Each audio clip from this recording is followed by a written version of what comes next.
Hello friends, welcome to my YouTube channel. आज हम आपको UP triple S PET exam के कुछ इंपॉर्टेंट क्वेश्चंस की प्रैक्टिस कराएंगे। अगर आपको इस वीडियो की पीडीएफ फाइल चाहिए तो आप डिस्क्रिप्शन में लिंक पर क्लिक करके पूरे वीडियो की पीडीएफ फाइल डाउनलोड कर सकते हैं। साथ ही आपको हमारा अगर यूट्यूब चैनल अभी अब तक आपने सब्सक्राइब नहीं किया तो तुरंत जाके हमारे यूट्यूब चैनल को सब्सक्राइब करें ताकि पेट एग्जाम के लेटेस्ट अपडेट आपको मिलते रहें और दूसरों से पेट एग्जाम में एक कदम आगे रहें। तो चलिए शुरू करते हैं। आज आपको पॉलिटी के कुछ इंपॉर्टेंट क्वेश्चन की प्रैक्टिस कराएंगे। तो सबसे पहला प्रश्न है, भारत की संविधान सभा के अध्यक्ष कौन थे? Doctor B R Ambedkar, Jawaharlal Nehru, doctor Rajendra Prasad या श्री के एम मुंशी। तो इसका सही उत्तर क्या होगा? डॉक्टर राजेंद्र प्रसाद। अस्थाई अध्यक्ष की जब बात की जाएगी तो कौन आएंगे? अस्थाई अध्यक्ष हमारे डॉक्टर राजेंद्र प्रसाद होंगे। और कभी अगर अस्थाई अध्यक्ष पूछ लिया जाए तो कौन होंगे? डॉक्टर सच्चिदानंद सिन्हा जी। अस्थायी अध्यक्ष डॉक्टर सच्चिदानंद सिन्हा और अस्थायी अध्यक्ष डॉक्टर राजेंद्र प्रसाद। संविधान सभा की प्रारूप समिति के अध्यक्ष कौन थे? Doctor B R Ambedkar, C Rajagopalachari, doctor Rajendra Prasad या जवाहरलाल नेहरू। तो इसका सही उत्तर होगा डॉक्टर बी आर अम्बेडकर। 29 अगस्त 1947 को इनको प्रारूप समिति का अध्यक्ष चुना गया था। और ये प्रारूप समिति क्या थी? आपके संविधान निर्माण करने वाली समिति। संविधान निर्माण जिसने किया वो समिति का नाम हम प्रारूप समिति बोलते हैं। जब संविधान भारत को धर्मनिरपेक्ष राज्य घोषित करता है तो इसका अर्थ है धार्मिक पूजा की अनुमति नहीं, धर्मों को राज्यों द्वारा संरक्षण दिया जाता है, राज्य धर्मों को नागरिक के निजी मामलों के रूप में मानता है और इस आधार पर भेदभाव नहीं करता, या इनमें से कोई नहीं। तो इसका सही उत्तर होगा ऑप्शन 3। कभी भी धर्मों को नागरिक का निजी मामला माना गया है। आपके अनुच्छेद 25 में यानी आर्टिकल 25 में क्या क्या आ गया कि आपको अंतःकरण की यानी कि किसी भी चीज़ को मानने की पूर्ण स्वतंत्रता है, कैसे भी आप पूजा पाठ कर सकते हैं। साथ ही आपको अनुच्छेद 25 से लेकर 28 तक धार्मिक स्वतंत्रता का क्या दिया गया है? आपको धार्मिक स्वतंत्रता का फंडामेंटल राइट्स प्रोवाइड किया, यानी मौलिक अधिकार दिए गए हैं। आपको अपने धर्म को अबाध रूप से मानने की स्वतंत्रता है। दोस्तों, इसके साथ आपको बता दें, अनअकैडमी द्वारा सितंबर एक्सटेंशन ऑफर चलाया जा रहा है जो कि आपका यूपीएससी सब्सक्रिप्शन के लिए चलाया जा रहा है। इसमें अगर आप 12 महीने का प्लान लेते हैं तो आपको 1 महीने तक का प्लान फ्री दिया जाएगा। उसी तरह अगर आप 24 महीने के लिए प्लान लेते हैं तो आपको सीएससी एश्योर दिया जाएगा, और 18 महीने का प्लान लेते हैं तो आपको 4 महीने का प्लान बिल्कुल फ्री दिया जाएगा, और 36 महीने के प्लान पर आपको सीएससी एश्योर दिया जाएगा। और ये ऑफर आपका 23 सितंबर तक के लिए वैलिड है, तो आप इसका फ़ायदा जरूर उठा लें। ये आपका plus GS plus combo, iconic GS और आइकॉनिक कॉम्बो के लिए वैलिड है। जब आप यही प्लान लेंगे तभी आपको ये ऑफ़र मिलेगा। इस ऑफ़र की आखिरी डेट 23 सितंबर है, तो आप इससे पहले इसका फ़ायदा जरूर उठा लें। इसके लिए आपको SR अड्डा कूपन कोड यूज करना होगा, SRADDA। और इसके साथ ही बता दें, अनअकैडमी द्वारा यूपीएससी सिविल सर्विस एग्जाम्स के नए बैच स्टार्ट कर दिए गए हैं।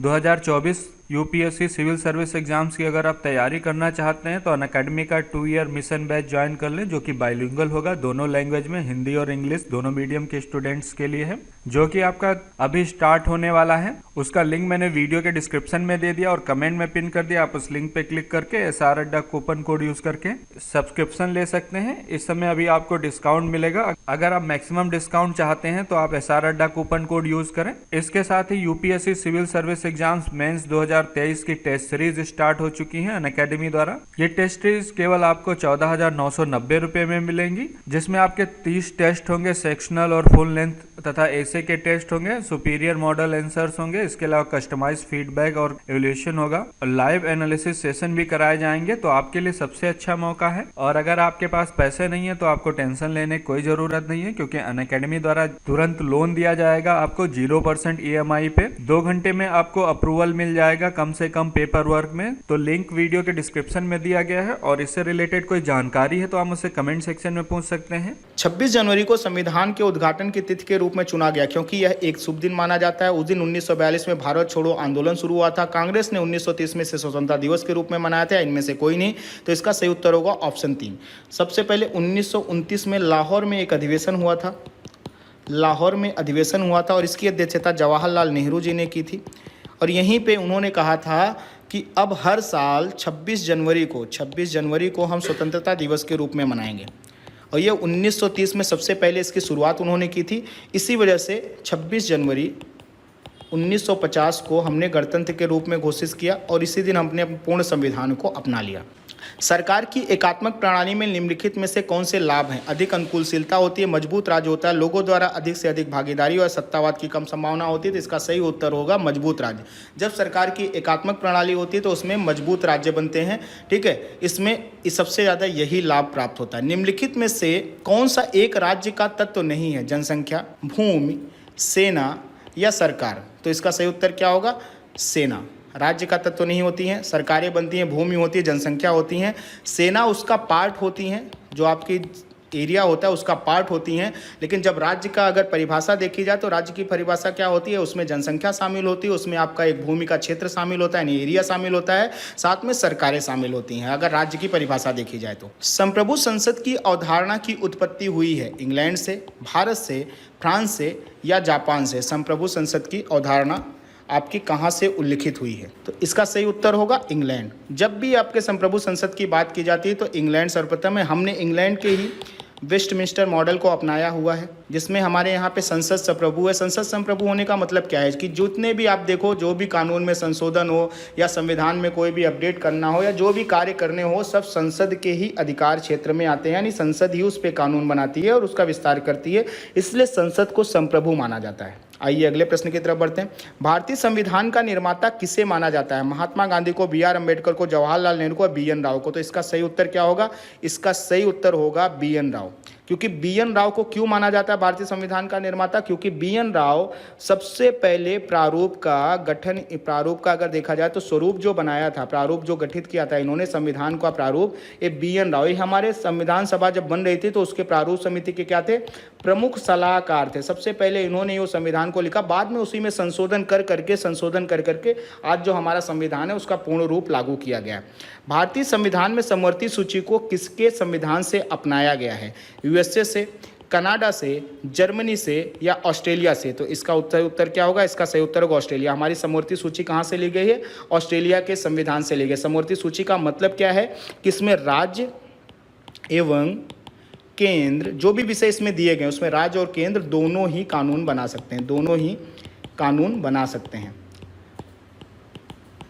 और अगर आप पूछा जाए कि सूचियां कहाँ हैं, तो आपकी जो 12 अनुसूचियां हैं, आपके संविधान में जो 12 अनुसूचियां हैं, उसी में से 7वीं अनुसूची में इनका उल्लेख है, जिसमें से एक राज्य सूची, दूसरी केंद्रीय सूची, तीसरी समवर्ती सूची इसमें शामिल है, जिसमें राज्य में राज्य के विषय हैं, केंद्र के विषय, समवर्ती में दोनों ही कानून बना सकते हैं। भारतीय संविधान को कब अपनाया गया था? 15 अगस्त 1947 को, 26 नवंबर 1949, 26 जनवरी 1950, 2 अक्टूबर 1952? इसका सही उत्तर क्या होगा? 26 नवंबर 1949 को भारतीय संविधान को अपना लिया गया था, 26 नवंबर। लेकिन पूर्णतः नहीं अपनाया गया था। पूर्णतः कब अपनाया गया था? 26 जनवरी 1950 को। संविधान निर्माताओं के दिमाग और आदर्शों में परिलक्षित होता है प्रस्तावना, मौलिक कर्तव्य, मौलिक अधिकार, राज्य के नीति निर्देशक सिद्धांत। संविधान की अगर जब बात की जाए तो सबसे ज़्यादा इसमें क्या परिलक्षित होता है? तो प्रस्तावना में ही सारे आदर्श परिलक्षित हो जाते हैं। आपका जो भी है प्रस्तावना, जब आप पढ़ने जाएंगे तो उसी प्रस्तावना में हमारे जो भी संविधान निर्माता के दिमाग में चल रहा था पूरा प्रस्तावना में हमारे परिलक्षित हो जाता है। निम्नलिखित में से कौन भारतीय संविधान की विशेषता नहीं है? सरकार का संसदीय स्वरूप, न्यायपालिका की स्वतंत्रता, सरकार का राष्ट्रपति रूप या संघीय सरकार? तो इसका सही उत्तर क्या होगा? सरकार का राष्ट्रपति रूप। सरकार का राष्ट्रपति रूप हमारे यहाँ नहीं पाया जाता। यूएसए का मॉडल है, यहाँ पे सब कुछ राष्ट्रपति हेड होता है और उसी के हाथ में सब कुछ। हमारे यहाँ पे क्या है? हमारे यहाँ पे गणतंत्रीय व्यवस्था है। गणतंत्रीय व्यवस्था कैसे है कि हमारा जो प्रमुख है चुना तो जाता है, लेकिन उसके पास कैसे लिमिटेड अधिकार है। सारे अधिकार किसके पास हैं? संसद के पास हैं। संसद में भी जो प्रमुख कौन है? प्रधानमंत्री के हाथ में मुख्यतः पावर होती है, इसलिए हमारे यहाँ गणतंत्रीय व्यवस्था लागू है। सरकारों को एकात्मक और संघीय रूप में वर्गीकरण का आधार क्या होता है? विधायिका और कार्यपालिका के बीच संबंध, कार्यपालिका और न्यायपालिका के बीच संबंध, केंद्र और राज्यों के बीच संबंध, और सरकार के विधायिका, कार्यपालिका, न्यायिक अंगों के बीच संबंध। तो इसका सही उत्तर क्या होगा? इसका सही उत्तर होगा आपका केंद्र और राज्यों के बीच संबंध। हम जब भी देखते जाते हैं केंद्र और राज्यों के बीच जो संबंध है वो सरकार के एकात्मक और संघीय रूप का वर्गीकरण का आधार होता है। जैसे कि एकात्मक कौन सा होगा? एकात्मक सरकारें होंगी जैसे कि यूएसए का है। प्रमुख कौन है? राष्ट्रपति होता है। बाद में संघीय सरकार के रूप में हम जैसे कनाडा की सरकार हो गई, भारत की सरकार हो गई, ये सब कैसे हैं, संघीय सरकार के रूप में परिभाषित होती हैं, क्योंकि इनमें केंद्र और राज्यों में शक्तियों का वितरण किया गया, लेकिन केंद्र ज़्यादा मजबूत है। भारतीय संविधान है, संघीय है, अर्धसंघीय है, एकात्मक है या राष्ट्रपति है।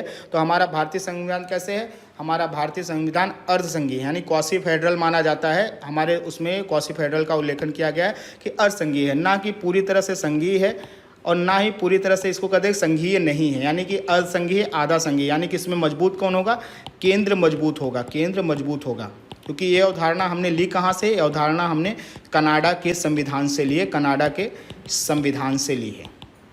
तो आज के प्रश्न यही समाप्त होते हैं। कल आपको नए प्रश्नों के साथ फिर आपसे मुलाकात होगी। तब तक के लिए आपका बहुत बहुत धन्यवाद।